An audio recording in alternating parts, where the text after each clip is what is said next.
नमस्कार दोस्तों, welcome back to our channel money solution. दोस्तों, हमारे देश के अंदर आप लोग देख रहे होंगे कि बिजनेस किस तरह से ग्रो कर रहे हैं। जो छोटी-छोटी कंपनियां थी वो बड़ी-बड़ी कंपनियों के अंदर कन्वर्ट हो चुके हैं। जो छोटे-छोटे स्टार्टअप थे उन्होंने इधर बड़ा रूप ले लिया और इसी की तर्ज के ऊपर जो हमारा देश आगे बढ़ रहा है। लेकिन कई बारी हमारी जिंदगी के अंदर जो थोड़ा-सा कन्फ्यूजन क्रिएट हो जाता है। मैं एक एग्जांपल से समझाता हूँ। मान के चलिए मेरे हाथ में दोस्तों 2 मैंगो हैं और दोनों मैंगो में से मुझे 1 मैंगो चाहिए और मेरे पास यही ऑप्शन है कि भैया इन 2 मैंगो में से मैं सिर्फ 1 ही मैंगो ले सकता हूँ। अब मुझे कन्फ्यूजन हो जाएगा भैया, क्योंकि इधर मैंगो मुझे सेम ही दिखाई दे रहे हैं, तो कौन सा मैंगो मेरे को लेना चाहिए। लेकिन इधर मेरी जो बेसिक रिक्वायरमेंट है उसको मैं कैलकुलेट करके मुझे जो इन दोनों मैंगो में से एक मैंगो चूज करना पड़ेगा। और आपकी भी लाइफ में इस तरह से कई बारी प्रॉब्लम या इस तरह से कन्फ्यूजन आ जाता होगा कि आपको 2 ऑप्शन मिल जाते होंगे और उनमें से एक ऑप्शन आपको चूज करना पड़ता होगा। तो आपको थोड़ी सी ये प्रॉब्लम कन्फ्यूजन सा हो जाता होगा कि मुझे क्या चूज करना चाहिए। लेकिन दोस्तों, इधर आपको घबराने की जरूरत नहीं है। आपको सिंपली आपकी जो बेसिक नीड्स है, आपकी रिक्वायरमेंट है, उसको थोड़ा सा कैलकुलेट करना है और उसके बाद आप इजीली वे में आप जो ऑप्शन है वो चूज कर सकते हैं। दोस्तों, अगर आप कोई इंटरप्रेन्योर है, अगर आप बिजनेस शुरू करना चाहते हैं या ऑलरेडी आपका कोई बिजनेस है उसको एक्सपेंड करना चाहते हैं, तो इधर आपको 2 ऑप्शन मिल जाते हैं। सबसे पहले आ जाता है दोस्तों बिजनेस लोन, उसके बाद आ जाता है ओवरड्राफ्ट। दोनों प्रोडक्ट हैं, आपकी फाइनेंशियल रिक्वायरमेंट पूरी करने में मदद करते हैं, साथ में आपको फंडिंग में भी हेल्प करते हैं। लेकिन इनका दोस्तों जो नेचर है और जो फीचर है वो अलग अलग है। दोस्तों, जब हमारे सामने 2 ऑप्शन रहते हैं तो एक कंफ्यूजन आ जाता है हमारे दिमाग में, भैया इन दोनों ऑप्शन में से हमें कौन सा ऑप्शन चूज करना चाहिए। दोस्तों, ये डिपेंड करता है हमारी फाइनेंशियल रिक्वायरमेंट पर। उसी फाइनेंशियल रिक्वायरमेंट के आधार पर हमें चूज करना रहता है। चलिए हम इसको एक्सप्लेन में डिस्कस कर लेते हैं। दोस्तों, जो एक बिजनेस लोन रहता है वो एक अनसिक्योर्ड लोन रहता है जो हमारी फाइनेंशियल रिक्वायरमेंट है उसको कवर करता है। बिजनेस लोन एक अनसिक्योर्ड लोन तो है ही है, जो हमारे जो बिजनेस के एक्सपेंस हैं, मीटिंग वर्किंग कैपिटल की नीड्स है, लैंड या प्रॉपर्टी खरीदने के लिए, मशीनरी खरीदने के लिए, स्टाफ हायर करने के लिए, एम्प्लॉय की ट्रेनिंग के लिए, रॉ मटेरियल लेने के लिए, स्टॉक बढ़ाने के लिए उसमें यूज होता है। और बहुत से हमारे जो फाइनेंशियल की रिक्वायरमेंट है बिजनेस लोन के द्वारा इधर कवर हो। हमारा जो सेकंड ऑप्शन है वो आ जाता है ओवरड्राफ्ट। आप सिंपली ओवरड्राफ्ट को समझिए जैसे इसके नाम में है ओवरड्राफ्ट, यानी कि एक जो क्रेडिट फैसिलिटी है वो बैंक के द्वारा या जो क्रेडिट इंस्टीट्यूट्स हैं उनके द्वारा इधर प्रोवाइड की जाती है।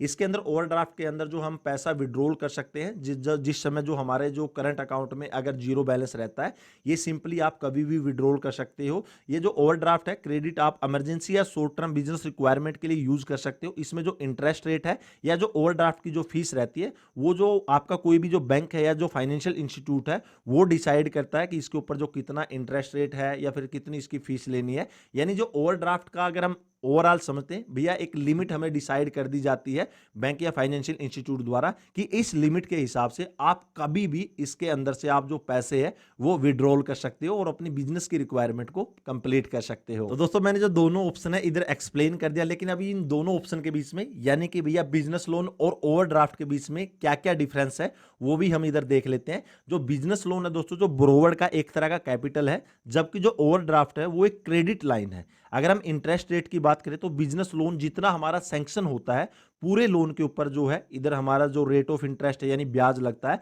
लेकिन ओवरड्राफ्ट में जितना हम जो पैसा विड्रॉ करते हैं उसी अमाउंट के ऊपर जो है हमारा इंटरेस्ट लगता है। जबकि अगर हम देखें कि भैया जो बिजनेस लोन है वो एक तरह का दोस्तों जो लॉन्ग टर्म के लिए हम यूज करते हैं, जबकि जो ओवरड्राफ्ट है हम शॉर्ट टर्म के अंदर यूज करते हैं। रीपेमेंट अगर हम देखते हैं बिजनेस लोन का, जो हमें ईएमआई पेमेंट करना पड़ता है कि जैसे जो महीने का हर महीने हम ईएमआई पेमेंट करते हैं। लेकिन अगर हम बात करें ओवरड्राफ्ट का तो वो बैंक के अंदर जो डिपॉजिट करवाना पड़ता है, किसी भी फॉर्म में हम डिपॉजिट करवा सकते हैं। दोस्तों, हम रेट ऑफ इंटरेस्ट देखते हैं तो बिजनेस लोन के ऊपर जो इंटरेस्ट है हमारा मंथली कैलकुलेट होता है, लेकिन जो ओवरड्राफ्ट है उसके ऊपर जो इंटरेस्ट है इधर डेली कैलकुलेट होता है। दोस्तों, जो बिजनेस लोन है एक वाइबल ऑप्शन माना जाता है कि भैया जब लोन की अमाउंट हमें ज्यादा चाहिए यानी हाई लोन अमाउंट चाहिए और लॉन्ग टर्म के लिए चाहिए, जिसके अंदर जो बिजनेस लोन है बेटर माना जाता है। आपने भी दोस्तों देखा होगा जो बहुत सारी बैंक और एनबीएफसी कंपनियां जो फिक्स्ड रेट ऑफ इंटरेस्ट के ऊपर जो बिजनेस लोन प्रोवाइड करती है और इधर हमारा जो एक टेनर सेट कर दिया जाता है कि भैया हमारा जो ईएमआई है या फिर टाइमिंग सेट कर दिया जाता है और उसके हिसाब से हमें जो बिजनेस लोन मिलता है और उसी पीरियड के हमें अंदर जो है बिजनेस लोन इधर वापस करना रहता है। जबकि ओवरड्राफ्ट में आप बिना किसी इंटरेस्ट के भी अवेल कर सकते हैं। और दोस्तों, जो शॉर्ट टर्म मॉनेटरी डिमांड है वो भी इधर सेटिस्फाई है हो जाती है। दोस्तों, जो ओवरड्राफ्ट है इसके अंदर जो फ्लेक्सिबल रीपेमेंट के जो ऑप्शन भी होते हैं, इंटरेस्ट रेट जो डिपेंड करता है ओवरड्राफ्ट का वो अलग अलग रहता है, किसी का जो ज़्यादा रहता है। लेकिन अगर हम ओवरऑल देखते हैं जो ओवरड्राफ्ट है उसका रेट ऑफ इंटरेस्ट है जो काफी हाई रहता है बिजनेस लोन की अपेक्षा। दोस्तों अब आप लोग सोच रहे होंगे भैया जो ये ओवरड्राफ्ट है इसको अवेल कैसे करें। इसके लिए सिंपली जो ओवरड्राफ्ट की फैसिलिटी को अवेल करने के लिए जो एप्लीकेंट है उसको एक जो रिटर्न रिक्वेस्ट है बैंक में देनी पड़ती है। उसके बाद जो क्रेडिट फैसिलिटी है उसको रिन्यू करने के लिए रिक्वेस्ट देनी पड़ती है। सिंपली जो इधर ओवरड्राफ्ट मिल जाता है। दोस्तों जो ओवरड्राफ्ट है उसको रिवॉल्विंग लोन भी बोलते हैं, यानी कि जैसे आपको ओवरड्राफ्ट मिल गया, आपने यूज किया, उसके बाद उसकी रीपेमेंट कर दी, फिर यूज किया, फिर रीपेमेंट कर दी, यानी इसको एक रिवॉल्विंग लोन भी बोलते हैं। सिंपली ओवरड्राफ्ट ऐसे इधर से अवेल हो जाता है। लेकिन जो इसका रेट ऑफ इंटरेस्ट है यानी कितना ब्याज लगेगा जो आप ओवरड्राफ्ट को यूज करेंगे, ये हर एक बैंक के ऊपर अलग अलग डिसाइड होता है और उसी रेट ऑफ इंटरेस्ट के ऊपर इधर जो ओवरड्राफ्ट है आप अवेल करते हो। दोस्तों अगर फाइनली हम वीडियो के कंक्लूजन में पहुंचे और संक्षिप्त में बात करें, जो ओवरड्राफ्ट है वो एक क्रेडिट लाइन है जो हमारे जो शॉर्ट टर्म के लिए हम इसको यूज कर सकते हैं, बिजनेस के लिए शॉर्ट टर्म में यूज कर सकते हैं। जबकि जो बिजनेस लोन है हमारे लॉन्ग टर्म के अंदर इधर जो यूज में आते हैं, अपने बिजनेस को बड़ा करने के लिए इधर काम आते हैं।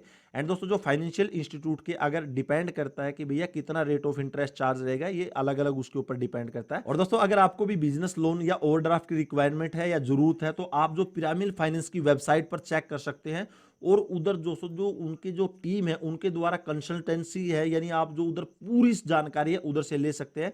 उनके जो फाइनेंस एक्सपर्ट हैं आपके सारे जो क्वेश्चन है उनके आंसर देने के लिए रेडी रहते हैं 24/7।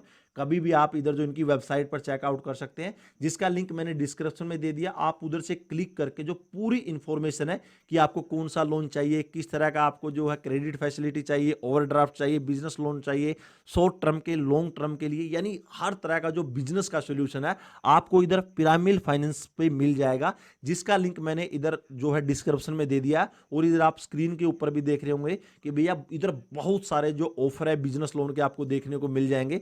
तो आज ही दोस्तों अगर आप अपना बिजनेस शुरू करना चाहते हैं या ऑलरेडी आपका कोई बिजनेस है उसको एक्सपेंड करना चाहते हैं तो फाइनली मैं आपको रिकमेंड करूंगा पिरामिड फाइनेंस। उधर से आप ओवरड्राफ्ट, बिजनेस लोन, जिस भी तरह की आपकी रिक्वायरमेंट है उसको कंप्लीट कर सकते हैं। तो आज ही आपके जो बिजनेस की जो रिक्वायरमेंट है उसकी जर्नी स्टार्ट कीजिए पिरामिड फाइनेंस के साथ, जिसका लिंक मैंने डिस्क्रिप्शन में दे दिया है। फाइनली दोस्तों आपको ये वीडियो कैसी लगी? अच्छी लगी तो लाइक कीजिएगा, कोई कमेंट है तो कमेंट सेक्शन में कमेंट कीजिएगा। फिर मिलेंगे इसी तरह वीडियो के साथ, तब तक के लिए जय हिंद, वंदे मातरम।